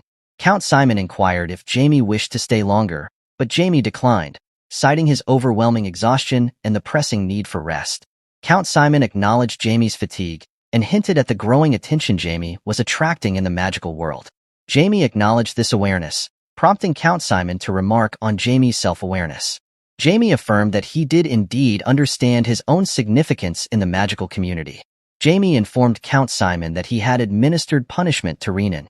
Count Simon responded that he had anticipated such action, noting Renan's demeanor since the previous day. Jamie questioned whether Count Simon was angry at him for punishing Renan, but Count Simon assured Jamie that Renan had merely faced the consequences of his actions, which didn't warrant anger. Jamie then suggested that Renan displayed considerable magical talent and proposed the idea of teaching him. Count Simon, however, asserted that he was well aware of Renan's abilities, dismissing them as insignificant. Undeterred, Jamie argued that with proper training, Renan could potentially reach Count Simon's level of skill. Jamie pointed out that Renan's inability to express his talent was due to the influence of those around him, placing blame on Count Simon for not recognizing Renan's potential. Jamie contrasted Renan's hidden talent with Alf's more ordinary abilities, leading Count Simon to question whether he had misjudged Renan. Count Simon marveled at Jamie's revelation, realizing that Jamie had uncovered talents in his son that even he, an 8th-class mage, had failed to recognize. It felt as though a great mage stood before him, validating Jamie's discernment. Jamie speculated that perhaps Count Simon himself could break through his own barriers with his son's assistance, surprising Count Simon with the notion. As Jamie prepared to depart, he cautioned Count Simon not to take his words too seriously, dismissing them as those of a mere child. However, as Jamie left, Count Simon couldn't help but smile, feeling a sense of regret at the missed opportunity. Later that night, Jamie, cloaked in black, ventured into the forest with Black by his side. There, he met with Jance and Philip, urging them to share their findings. Philip revealed that the Zenith Church had been performing altruistic acts throughout Heath, providing aid to the needy without seeking payment, offering food and shelter to those in need. The Zenith Church had been garnering widespread admiration, thanks to their altruistic efforts. Recently, they had even established an orphanage, further enhancing their positive reputation. Jamie queried Philip about when the Zenith Church had begun their activities. Philip informed him that it was right after Count Welton dismantled the criminal group Reaver 2 months prior. Following this event, the Zenith Church had initiated their missionary work, reaching out to the impoverished. Initially, the citizens had paid little heed to their presence. However, through continued acts of kindness and mercy, the people gradually began to rely on the Zenith Church. Eventually, many of them became devout followers, elevating the church's status in Heath to an unprecedented level of reverence and respect. Shocked by this revelation, Jamie couldn't reconcile the benevolent image of the Zenith Church with his understanding of their true nature. He doubted that the church would engage in such charitable endeavors without ulterior motives. Jamie posed a thought-provoking question to both Philip and Jance. Could war and peace coexist? Confused, they both answered with a resounding no. However, Philip added that he believed the two were intricately linked. Jamie nodded in agreement, affirming that this notion was precisely what the Zenith Church represented. He expressed his conviction that the church was using its altruistic acts as a guise for more clandestine operations. Jamie urged Philip and Jance to delve deeper into the church's activities and uncover their true intentions. The scene shifts to Zenith Church Orphanage, where a young boy named Ricky is receiving heartfelt compliments from the priest. The priest praises Ricky's hard work and reassures him that, despite his difficult past, he no longer needs to worry. Ricky, who has been at the orphanage for a month and a half, beams with happiness at these words. The orphanage has become a sanctuary for him, a stark contrast to the harsh life he faced on the streets with his younger sister, Anna. Without the orphanage, Ricky knows they might not have survived. Anna, who is blind, and Ricky were abandoned by their parents and left to fend for themselves. To protect his sister, Ricky resorted to desperate measures, committing various misdeeds. Life on the streets was a constant struggle, filled with indifferent adults and relentless hardships. The Zenith Church was the first to offer them a lifeline, and that day marked the beginning of their new life. As Ricky returns to Anna, he feels a profound sense of gratitude and hope for their future. Ricky wants to spread the happiness he has found through God's grace by becoming a priest and sharing this miracle with others. As he dreams of his future, the other children at Zenith Orphanage excitedly tell Ricky and his sister that their friend Shino has been chosen by God for a special purpose. Shino will be leaving for the main church next week to begin his training to become a priest. Hearing this news fills Ricky with excitement and inspiration, as he sees a path to his own aspirations and a way to share the love and hope that has transformed his life. The scene shifts tonight, where we see Jamie flying around the city. Jamie turns to black and says they are almost at their destination and should descend. As they land, Jamie spots a knight lying on the ground and is taken aback. Sensing a strong holy energy from the knight and noticing his impressive sword, Jamie deduces that this must be a high-ranked cleric. Confused, Jamie wonders why a holy knight is sprawled here and contemplates whether this knight might be trouble. As Jamie approaches, the knight suddenly grabs Jamie's leg, startling him. The knight, in a weak voice, says he's hungry. Jamie, finding the situation unexpected and somewhat amusing, decides to leave the knight and departs. The scene then shifts to the palace, where Jamie is astonished to see the same knight from the previous night sitting at Jamie's family dinner table, eating heartily. The knight expresses his gratitude, stating that without Count Welton's help, he might not have made it. Jamie, still processing the turn of events, watches the knight with a mixture of curiosity and surprise. Hearing this, Count Welton states that he didn't do much, crediting his troops for bringing the knight back. The holy knight, named Ras, insists that the soldiers are still under Count Welton's command, so the count deserves thanks. Jamie feels increasingly uncomfortable and can't understand why his parents are treating this knight so kindly. Count Welton then mentions that Ras said he belonged to the Pyro Church. Ras confirms, saying he serves the goddess of mercy, Pyro. Count Welton adds that his wife, Sears, was quite surprised to hear this. Sears nods, agreeing that she was indeed very surprised. Ras, sensing something, asks Sears if there's a problem. Sears asks Ras if he happens to know Bishop Sapphira. Ras's eyes widen as he inquires if Sears could be from Afton. Sears corrects him, stating she is from the Bell family. At this revelation, Ras suddenly stands up from his seat and greets Sears respectfully. Jamie is surprised by Ras's reaction and thinks about how the Pyro Church exists in Afton, where the Bell family resides, but that alone shouldn't explain Ras's prostration before his mother. Considering that someone Ras would show such respect to would likely be at least a bishop, Jamie is puzzled. In situations like this, Jamie turns to his father, putting on a cute face and asking why the knight is greeting his mother that way. Count Welton responds that it's a long story and promises to explain it to Jamie later. Jamie feels disappointed, realizing that even acting cute didn't get him the information. He thinks that if the Bell family has close ties to the Pyro Church, it could be problematic, especially since Ras is someone Jamie might eventually have to eliminate. Count Welton then asks Ras how he ended up here, noting that as far as he knows, the Pyro Church shouldn't have any business in the eastern region. Ras, still standing respectfully, prepares to explain his presence. Count Welton asks Ras if he is here to expand the Pyro Church's influence. Ras, surprised, explains that he was pursuing someone and ended up here by chance. Intrigued, Count Welton inquires who Ras is pursuing. Ras reveals that he is chasing someone engaged in unspeakable and atrocious experiments, the infamous Chimera Creator. Stunned, Count Welton asks if the Chimera Creator is in haste. Ras confirms but adds that most of the details are top secret, even within the Pyro Church, and he cannot divulge them. However, Ras offers to share more information if Count Welton agrees to listen to his requests and form a contract with him. Count Welton asks if Ras is requesting his help. Ras responds that if Count Welton, a sword master, were to assist, it would be a tremendous help. Meanwhile, we catch a glimpse of the Chimera Creator, who conducts horrifying experiments, creating chimeras from various creatures. Despite their monstrous creations, the chimera creators themselves are treated worse than most criminals. At the core of a chimera is a human. While there could theoretically be chimera creators who don't use humans, none are known to exist. Count Welton tells Ras that although he can't promise constant support, he cannot ignore this situation due to his in-laws' relationship with the Pyro Church. He agrees to help Ras, making Ras visibly happy and grateful. Count Welton then asks why the Pyro Church is after the chimera creators and why they haven't sought help from the kingdom. Ras explains that while the kingdom would likely assist, the Pyro Church's prestige would suffer greatly. Moreover, the chimera creator they are pursuing has eliminated over 10 holy knights. Hearing this, Count Welton remarks that it means these chimeras can wield holy power. Ras nods, confirming the danger and gravity of their mission. The scene shifts to the garden outside, where Jamie begrudgingly anticipates tea time with his sister and mother.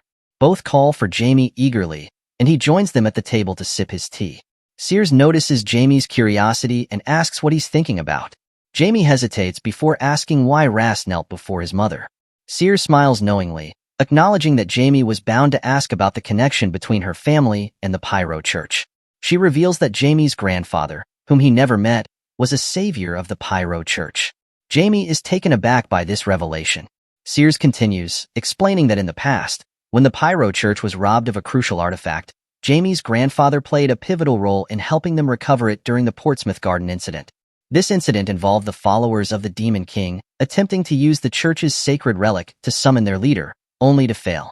Jamie turns to his mother in disbelief, asking if their family was directly involved in such a significant event. Sears tells Jamie that her grandfather passed away while trying to prevent the summoning of the Demon King. As a gesture of gratitude, the Pyro Church bestowed upon the Bell family the title of Archbishop and vowed to treat them and future generations as honorary bishops for the next century. Hearing this, Jamie realizes why his mother seemed a bit melancholy, and he wonders if she was close to her grandfather. Being treated as bishops by the Pyro Church might seem like a ludicrous reward, but Jamie understands the significance. It was their only sacred relic, after all. Jamie sees this as an advantage and resolves to use the influence of the Pyro Church to its fullest extent. While Jamie knows he'll eventually have to confront Pyro, for now, leveraging their power could be strategically beneficial. The scene shifts to Guinness Church, where the priest gathers the children of the orphanage to announce that their brother Shino has been chosen by God to depart today. Shino's face lights up with joy upon hearing this news. Meanwhile, Ricky and Anna are equally delighted that their brother Shino is finally heading to Mount Chongban. Ricky and Anna approach Shino to bid him farewell. Shino is overjoyed to see them and mentions that the trip was so sudden he feared he wouldn't have a chance to say goodbye. Ricky reassures Shino, mentioning that he heard from the priest that Ricky will join him there soon. Shino expresses his excitement, telling Ricky to hurry and join him at Mount Chongban. As Shino leaves, Ricky feels inspired, resolving that one day he too will become a priest. The scene then shifts to a carriage where the priest informs Shino that they have arrived at their destination. Shino is taken aback when the priest announces they have arrived at Mount Chongban. He can't believe they haven't traveled far at all. As Shino steps out of the carriage, he voices his concern to the priest that they might be at the wrong place. However, the priest reassures Shino to trust him and leads him into a basement. Feeling uneasy, Shino expresses his discomfort to the priest, who then informs a bishop of Shino's arrival. Shino, now visibly scared, questions the bishop, asking if he's really chosen by God, considering he saw a monster at the entrance. The bishop assures Shino that he was indeed chosen. Confused and fearful, Shino asks why he's in such an ominous place instead of Mount Chongban. Suddenly, the bishop's form transforms into a monstrous shape, declaring that Shino will soon become a fine chimera. The scene then shifts to the Haste territory, where Jamie is showing Ras around, introducing him to the sights of the region. Jamie feels frustrated having to act as Ras's guide. Earlier that morning during tea time, Count Welton had asked Ras if he would like to tour the Haste territory, to which Ras eagerly agreed. Count Welton then assigned Jamie the task of being Ras's guide. While Ras was delighted by the idea, Jamie was far from pleased with the arrangement. Reluctantly, Jamie became Ras's tour guide. Now, in the present moment, Ras is surprised to see that despite being only 9 years old, Jamie shows no signs of exhaustion after a full day of walking. Not only that, but Jamie seems to have a remarkable memory for all the details of their tour. Ras begins to think that Jamie has the potential to rise to at least an executive position or higher in the future. Ras realizes why Count Welton chose Jamie for the job. Grateful for Jamie's guidance throughout the day, Ras thanks Jamie sincerely for making the sightseeing tour of Haste territory such an enjoyable experience. Jamie, reflecting on the day, admits that even though it had been a while since leaving the house, they had also enjoyed the sightseeing experience. After they finish sightseeing, Ras suggests they head home. Jamie declines Ras's offer of a handshake, opting instead to ask him a question. Ras agrees, urging Jamie to ask right away. Jamie cuts to the chase, questioning Ras about what he was discussing with Jamie's father yesterday. Ras is taken aback by Jamie's directness, expecting Jamie to ask about something else, like the role of a holy knight. Ras explains to Jamie that he and Count Welton were discussing how Jamie will grow up to be more handsome. Jamie, feeling frustrated, tells Ras not to lie. Ras insists that's exactly what they discussed, but Jamie dismisses it, saying even a child wouldn't believe such a claim. Sensing Jamie's distrust, Ras apologizes for misleading him. As they prepare to leave, Jamie senses that something significant must be happening in Haste, prompting Ras's interest in sightseeing the territory. Jamie's mind races with questions about what might be unfolding. Despite Ras's repeated apologies, Jamie continues to ignore him. Instead, Jamie informs Ras that there's one more place they haven't visited yet, the Guinness Church's Haste branch. As they arrive at the entrance of the Guinness Church, Ricky, who is outside cleaning, immediately recognizes Jamie. He remembers Jamie from the night they crossed paths when Jamie was wearing a cloak. Ricky calls out to Jamie in surprise. Jamie is taken aback, realizing there was no point in changing his hair color, as Ricky recognized him right away. Ricky runs towards Jamie, asking if he changed his hair color. Suddenly, a carriage approaches from another direction, heading straight towards Ricky. Ras moves to help Ricky, but Ricky is frozen in fear, believing this might be the end. Ras fears he won't reach Ricky in time. Just in the nick of time, Jamie leaps into action. He casts his chain arena spell, creating a barrier that blocks the path of the carriage's horses. Ras manages to save Ricky just in time, using his surprise at Jamie's magical ability. Ricky, overjoyed at being rescued, gratefully embraces Jamie. Meanwhile, Ras is astounded by the spell Jamie used, realizing it surpasses the abilities of most mages Ras has encountered. He ponders how powerful Jamie could become in just a few years, foreseeing Jamie as a formidable presence. Interrupting Ras's thoughts, Jamie asks why Ras is staring and suggests they proceed into the Guinness Church. Inside, Ricky takes charge, insisting on guiding Jamie and Ras. He explains that the orphanage houses children who have nowhere else to go. Their conversation is interrupted by a woman entering, inquiring about Ricky's whereabouts and the identities of the two accompanying him. Ricky introduces Jamie and Ras, explaining how they saved him from the carriage incident. The woman, a priestess, listens attentively and then asks Ricky if he's injured anywhere. The priestess extends her gratitude to both Jamie and Ras for saving Ricky. Ras modestly downplays their role, stating that as a priest devoted to worshipping Fiyero, it was their duty to intervene. The mention of Fiyero surprises the priestess. Ras goes on to credit Jamie for the majority of the effort in saving Ricky. Jamie then reveals his identity as the son of the local territory lord. Upon hearing this, the priestess remarks that she should have recognized Jamie immediately due to his distinctive emerald-colored hair, but she was taken aback by the word accident. Jamie is puzzled by the priestess's reaction, noting that someone from Haste would have recognized him based on his hair color alone. He senses there might be something the priestess is hiding. Turning to Ras, the priestess inquires if he came to bring Ricky back. Ras responds that he did not. Ras explains that he came here after hearing that the Zenith Church had established its foundation in this territory earlier this year. The priestess, assuming Ras is here for a tour, instructs Ricky to show the young master around and asks Ras to follow her. Jamie senses the priestess's intention to separate him from Ras and wonders if she might be planning to eliminate Ras. He decides that he should create some sort of insurance, just in case. As Jamie leaves with Ricky, he tells Ras that they will be having dinner together with Jamie's parents later, and that he will meet Ras again then. Ras acknowledges Jamie, saying he will see him later. Ricky, clearly anxious, begins to show Jamie around the church.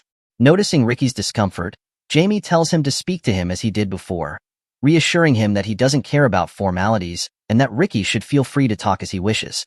Ricky brightens up at this, grateful for Jamie's understanding, and excitedly tells Jamie that he will show him the whole place. Jamie observes Ricky's excitement and wonders why he seems so eager. Ricky leads Jamie to the room where he and his sister stay. Opening the door, Ricky announces to his sister that he has brought a friend. Anna, hearing this, comes forward to greet Jamie. However, Jamie is taken aback when he sees Anna. Seeing Jamie's reaction, Ricky asks if something is wrong. Jamie, stunned, realizes that Ricky's sister, Anna, possesses the qualities of a saintess, particularly evident in her eyes that radiate with divine power. She appears to Jamie as a messenger of God sent from the heavens, someone who can wield the power of their worshipped deity more naturally than anyone else. Individuals like Anna are endowed with intense divine power within a specific part of their body. Jamie contemplates that Anna's blindness might be due to the overwhelming divine power within her. However, Jamie predicts that once Anna awakens her powers as an adult, she will gain the ability to perceive the entire world through her godly eyes. Jamie foresees a high likelihood that she could become a formidable adversary in the future. Jamie contemplates whether he should eliminate Anna immediately, but dismisses the idea knowing that a cleric would surely be aware of her existence. Realizing the potential danger in acting rashly, Jamie decides against it. Suddenly, Ricky teases Jamie, suggesting he's smitten with Anna. Jamie brushes off Ricky's remark, but Anna playfully hits Ricky with the book she was holding and asks him to read her a book. Meanwhile, Jamie ponders the extent of the divine power Anna possesses. Regardless, Jamie resolves to tread cautiously around these siblings. As Jamie prepares to leave the room, Ricky asks where he's going. Jamie replies that he's heading back, prompting Ricky to insist on accompanying him to the entrance. During their walk, Jamie asks Ricky about his aspirations. Ricky explains that initially, he was content just being with Anna, but after arriving here, he's changed his mind. Now, Ricky desires to be chosen by Zenith and become a priest. Ricky confides in Jamie, revealing that he felt jealous yesterday when a friend from the orphanage was chosen to go to the main church. Jamie is surprised by this revelation, his thoughts immediately turning to the significance of being chosen by the church. Curious about Ricky's past, Jamie asks where Ricky and his sister were before they came to the orphanage. Ricky admits that he was a henchman for Reavers. Upon hearing this, Jamie becomes convinced that Zenith Church is behind the Chimera incident.